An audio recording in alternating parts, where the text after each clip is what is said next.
Welcome to Current Buzz. In the City Insights segment, producer Beth sits down with Councilman Don Chapman, and we have a video montage of the Tour de la France event.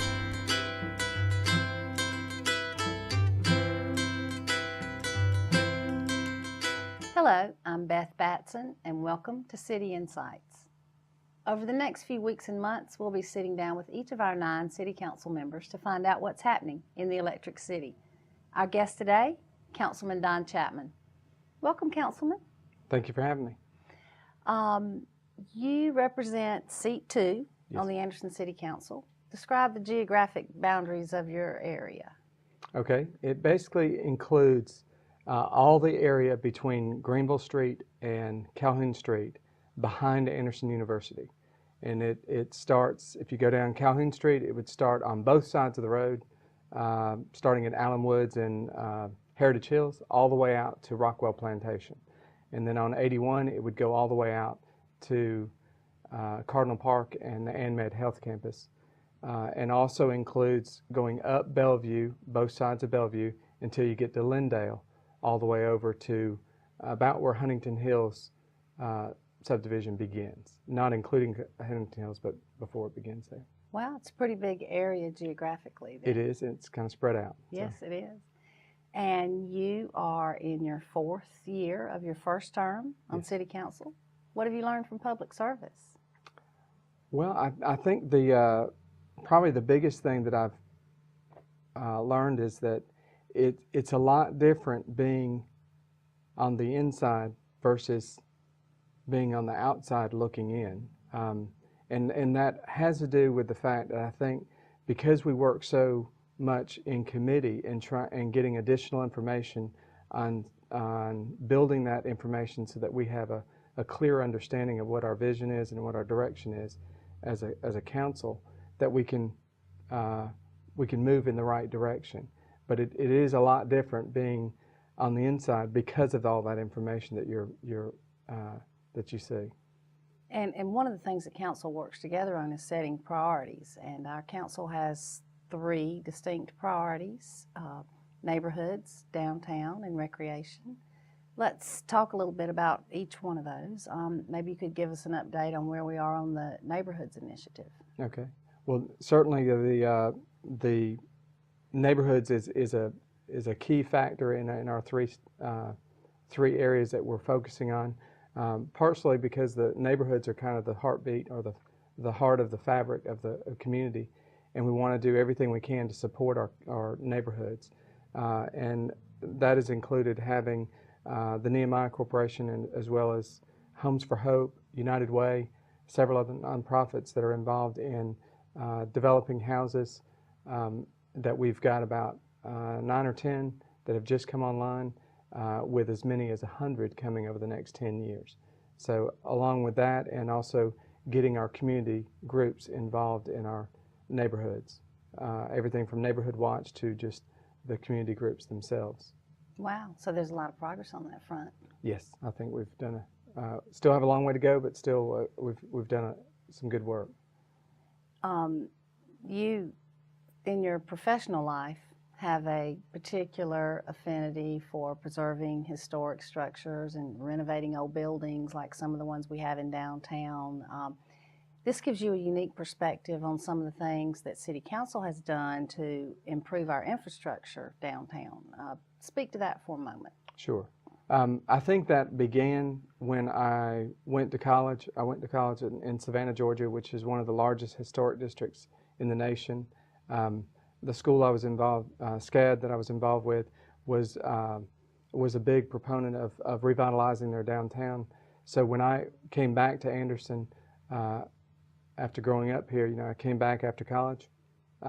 It was kind of an immediate choice to pick downtown as my place of business. And from there, I've seen it grow because of the City Council being investing in the infrastructure and the streetscapes. It has made other private businesses want to invest in downtown, which leads to more businesses wanting to invest in downtown. So I think it's been a vital part, and I've always believed that our downtown is and I think it's proven statistically that the downtown, if the downtown is viable, then the other parts of the community can be viable.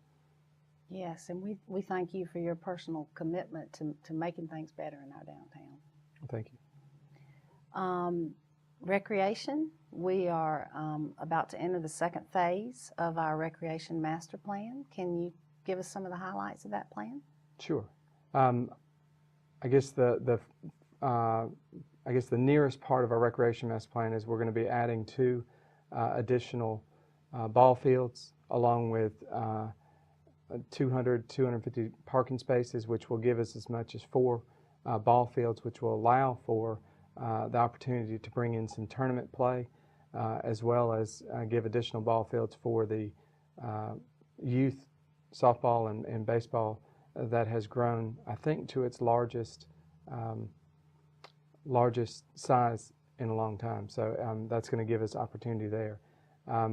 But one of the other things that kind of excites me long term is that the master plan has a goal of tying all of the neighborhood parks in through the sewer right-of-ways that connect each of the parks, which would eventually connect all of the area all the way out to the new east-west connector that's going to have a multi-use path on it for riding bicycles and walking. So. Wow, so that'll be great and exciting for everybody. Yes. One of the most important roles of city government is to keep our citizens safe. I know that you are particularly proud of some of the accomplishments of our Anderson City Police Department. Talk to us about that. Sure. Well, I've always believed that the police department is, as well as the fire department, is kind of plays a key role in making our community great.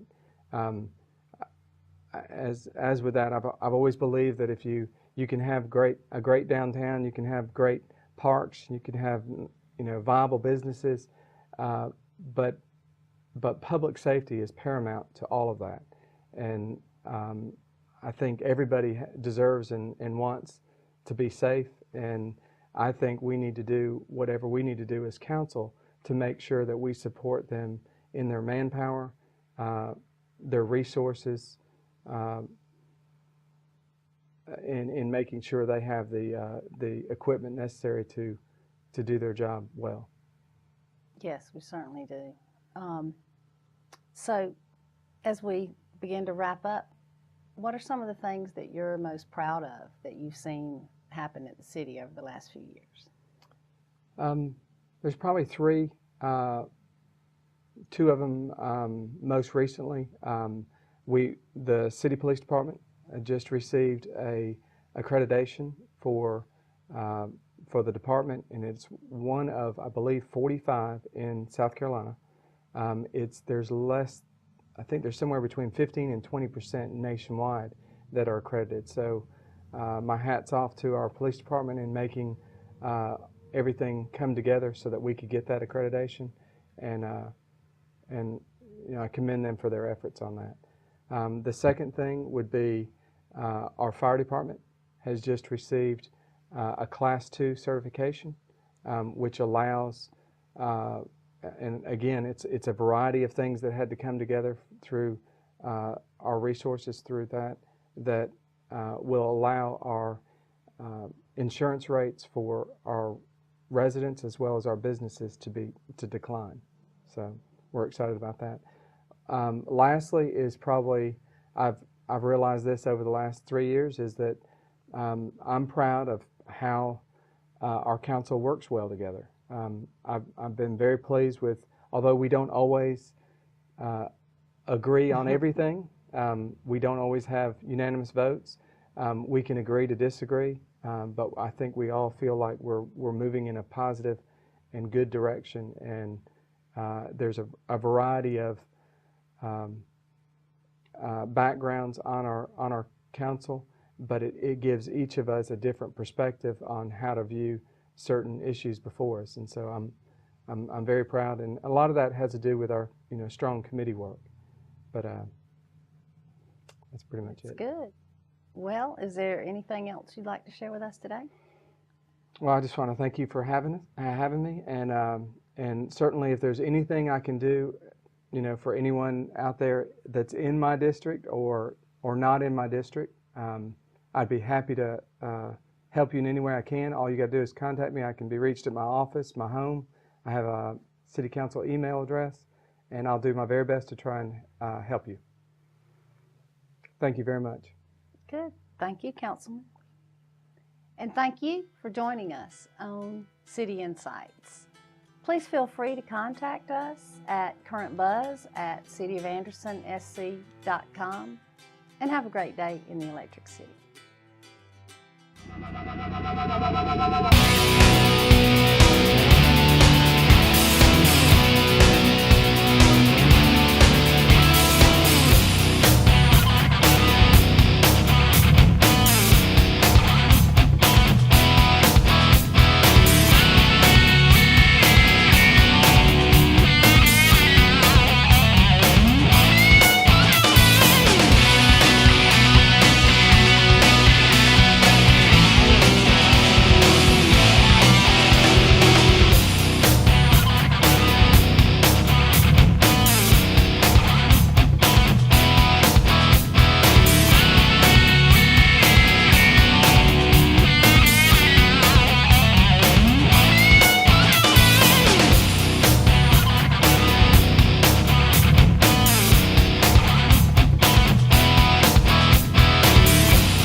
Thanks for joining us on this episode of Current Buzz.